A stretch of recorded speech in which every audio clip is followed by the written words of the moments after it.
Make all my bar shoes. And I'll put some concave on and stuff.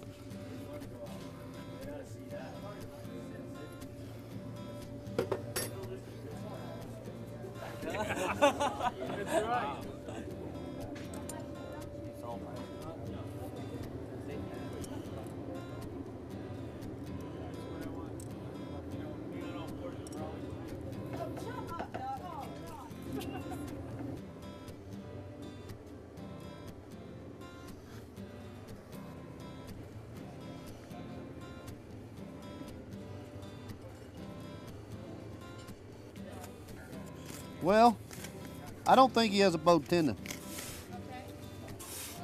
I'm not a vet, and I don't have X-ray eyes, but just experience tells me. What did you say? That what's telling you? Experience tells me that he's not got a bowed tendon. Yeah. All I'm gonna do is go in here and look a little bit. Gonna go in and look a little bit? Yeah, I'm just looking a little.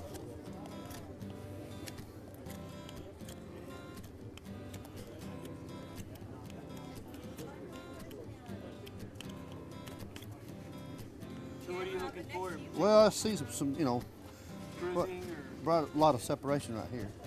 And it looks like it goes.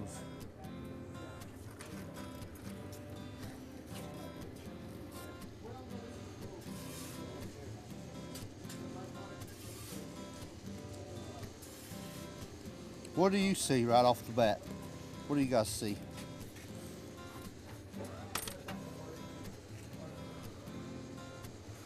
I see everything in the front of us. Yeah, out front. Yeah. Yeah, everything's out front.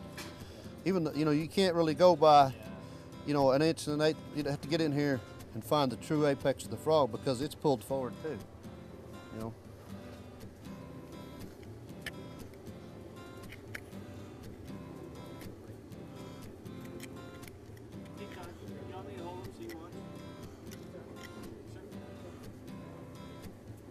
Let's get about the DVD.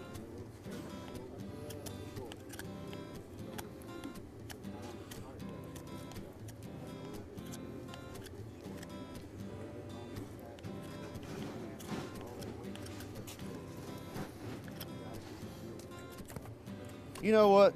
When I'm shooting a horse like this, it's hard for me to answer any questions yet because I ain't decided yet. Yeah, exactly. You know what I mean? I'm still in the Discovery stage. yeah.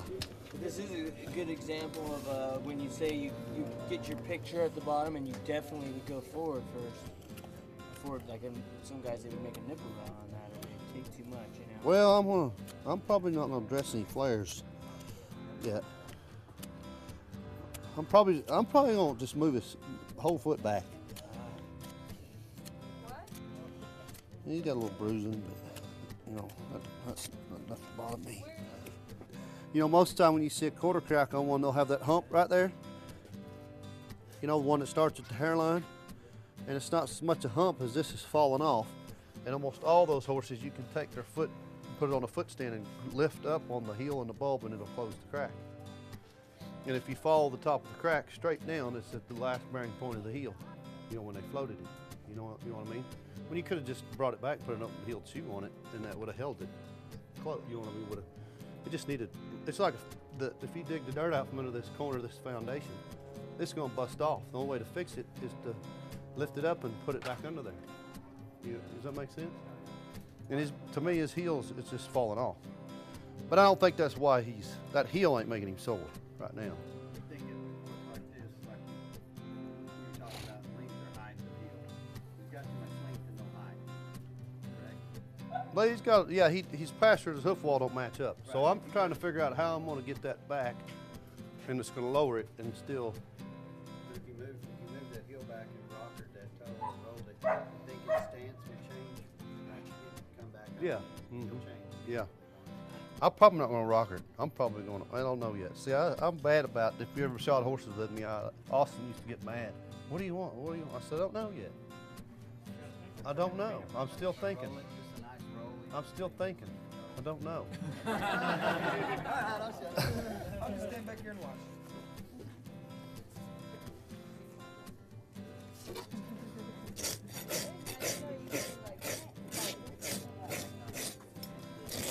You know, that's a pretty good sign right there that the heels are too high. No, there's separation in here because when the heels push forward, this is, yeah.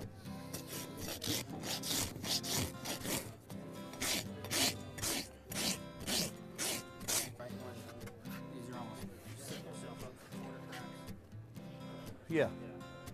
And you know,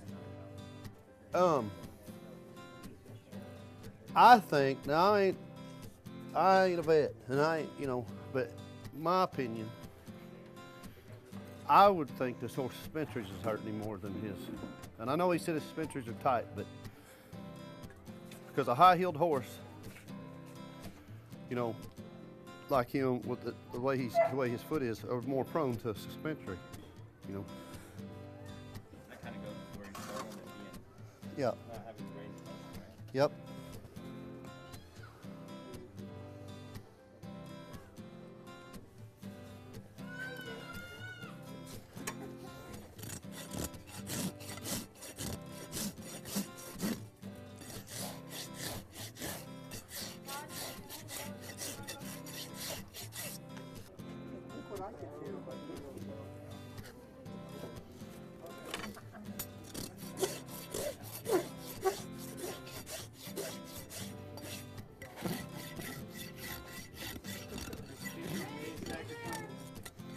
Huh?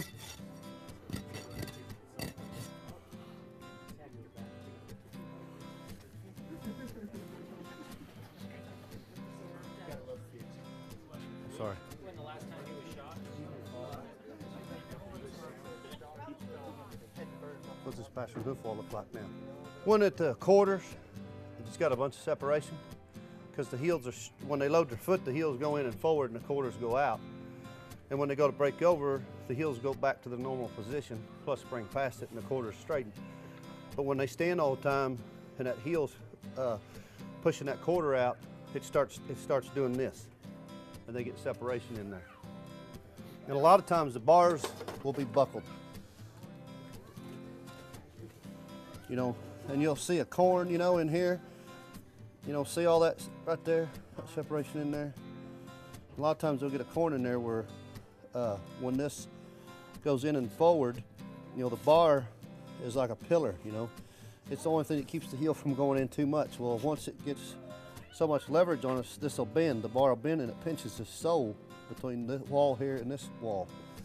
And they'll get a corn, you know, and sometimes they'll abscess there.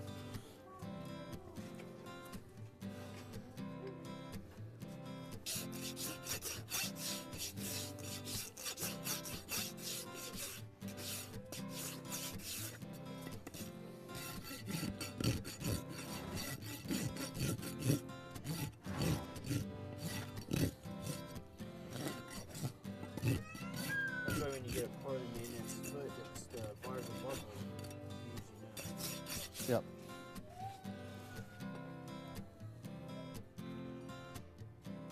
Mark, you ever seen bars where they look like someone stretched them out? It's hard to keep an egg bar on a horse, but I'd like to put one on him for a little while. Get it on? At least till he gets better, and then you can take him off.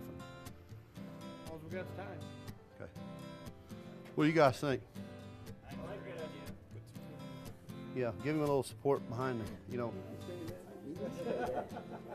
Well, you know, it's hard to get a team roper to let you put a bar shoe on.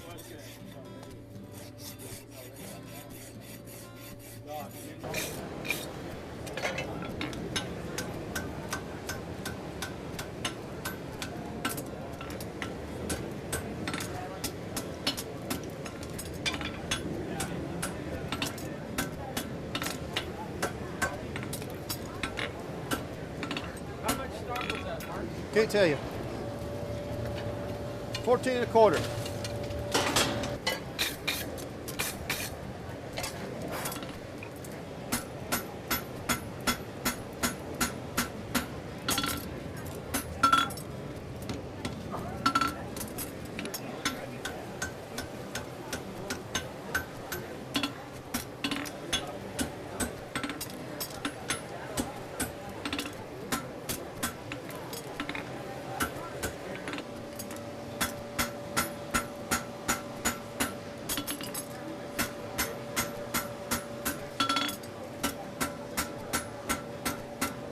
No, it's good. It's all right.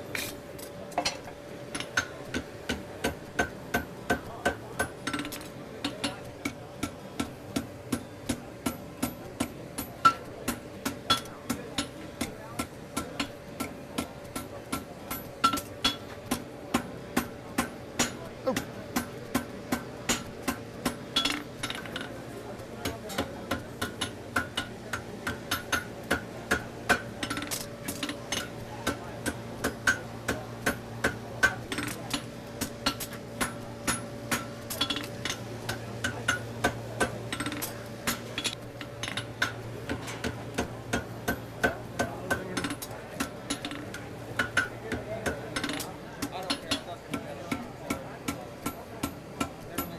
You always hot your shake your egg bars a little bit like that, Mark? Yep.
In a coke fire, you got to leave your scarf a little thicker.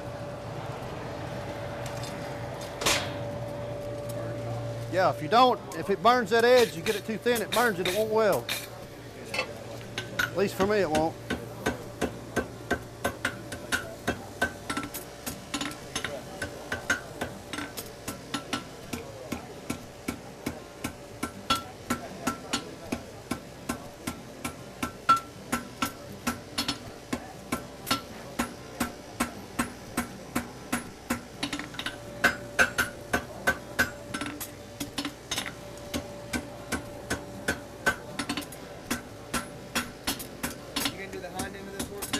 I don't think so.